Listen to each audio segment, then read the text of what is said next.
Hello and welcome back. This chapter will show you how you can raise your productivity level to the max by following examples from successful people. To put it in simple terms, high productivity means that you're putting out products more quickly or completing tasks at higher speed than before. The more products someone produces or services the person completes, the more positive results come in, making increased productivity a high priority for many workplace environments. There are some things, however, that cause your productivity to plummet, such as unfavorable environment, distractions, and plain old procrastination. You can't always control your environment, but the good news is you can control what you get done. Plus, you can learn from others to be even more productive. There are probably more direct ways to help your productivity increase, such as conducive environment or closing the Facebook tab on your browser. But these are just small hacks that actually only do so much. There are more meaningful ways to be your best. As promised, here are 10 secrets to supercharge your productivity. Have big goals in mind. First, big results require big goals. Facebook founder Mark Zuckerberg is a master at this, making room each year for a new challenge, which he says allows him to learn new things and grow outside my work at Facebook. And it pays. He's now fluent in Mandarin and is meeting new people all the time. Looking at it backwards can help too, like Amazon's Jeff Bezos does. He makes room for big goals by starting with the customer's needs and working backwards to build skills to get that work done faster. Give each day a theme. Try copying Jack Dorsey for this. When splitting his time between Square and Twitter, he stays productive by giving each day a theme. Mondays for management, Tuesdays for product, etc. As he explains, there is interruption all the time, but I can quickly deal with an interruption and then know that it's Tuesday, I have product meetings, and I need to focus on product stuff. Another tip you can use is the No Meeting Wednesday. Facebook co-founder Dustin Moskovitz believes that this gives him and his team a good amount of time each week for focused, heads-down work. Set limits. You can only spend so much time focusing on something. After that, it's time to move on to the next important thing. For example, former Nissan CEO Carlos Ghosn only allocates 1.5 hours to single-purpose non-operational meetings, with half the time for presentation and the other half for discussions. Another thing you can limit is the length of your emails. The Facebook COO, Sheryl Sandberg, says she responds to every single work email, but she saves time by keeping the responses short. I would rather give a short, quick, incomplete answer than wait and do it better, she says. Deep work zone. Focus, focus, focus. This is perhaps the most important productivity secret. Bill Gates would set time for deep work, where he would allocate time each week to do his most challenging work without any distractions. No stopping, not even for sleep. Cal Newport, author of the book Deep Work, said, "Deep work is important, not because distraction is evil, but because it enabled Bill Gates to start a billion-dollar industry in less than a semester." Streamline decisions. Jeff Bezos makes a lot of decisions every day. Since this can be time-consuming, he's developed a 4-step process for navigating his business more quickly. First, one-size-fits-all decisions are a no-no. Many decisions are reversible, two-way doors, he writes in his 2017 letter to shareholders. Those decisions can use a lightweight process. Second, make the decision when you are at 70% of your intended information. If you wait for 90%, you're probably being slow, he writes. Disagree and commit. This phrase will save a lot of time, he writes.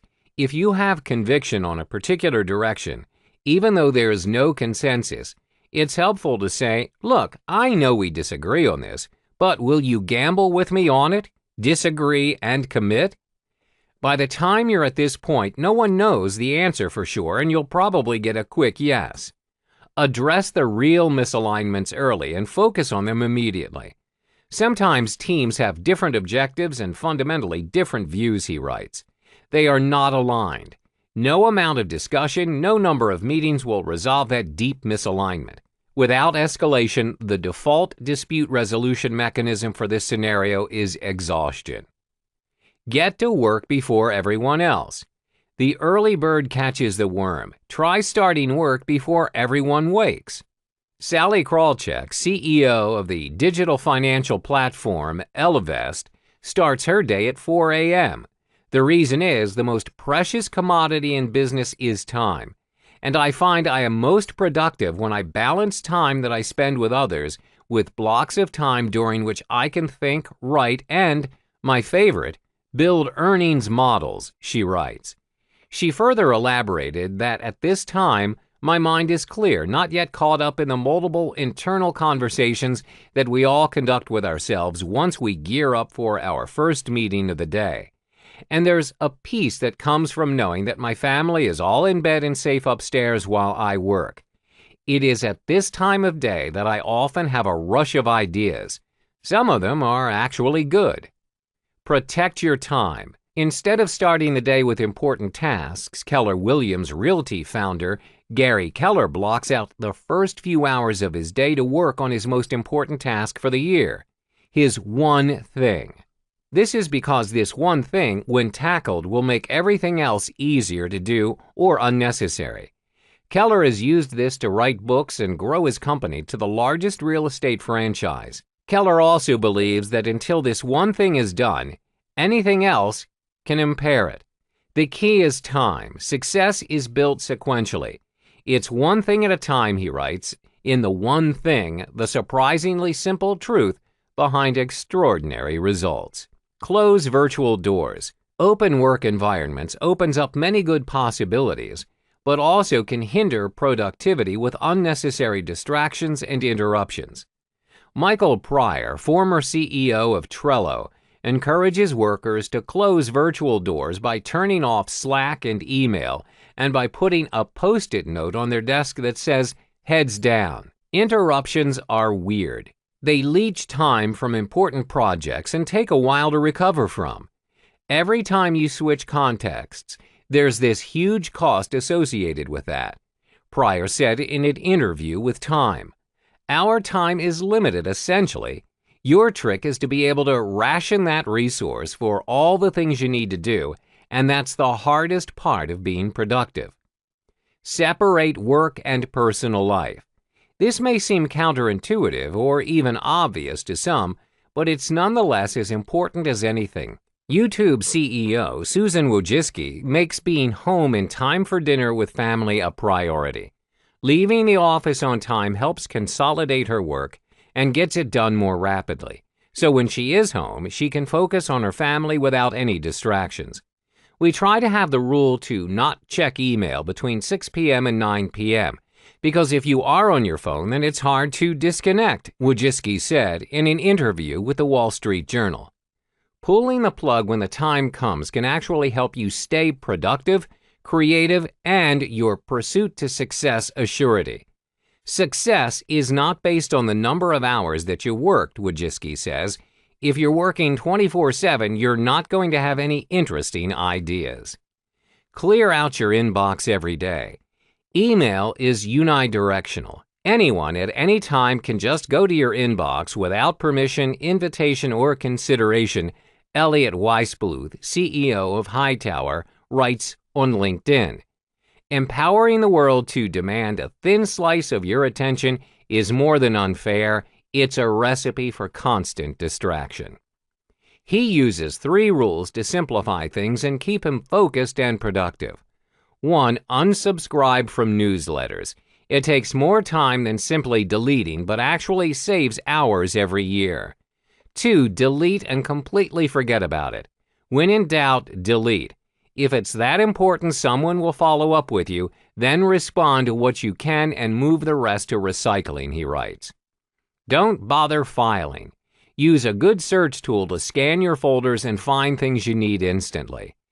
If you do nothing else but these 3 things, your inbox will be a lot leaner, he writes. Whatever messages are left become a to-do list, of the items that actually need your care and attention. Keep this list short, between 2 and 5 items, or what you can actually hope to achieve on any given day. Get those items done and you've just reached inbox zero. It might seem unorthodox that some steps make you seem less productive, but again, it's more than simply cranking out more than you usually do. Being productive is not only being efficient, it also means you are effective in your work, where you take steps to completely turn problems into solutions that make extra work unnecessary.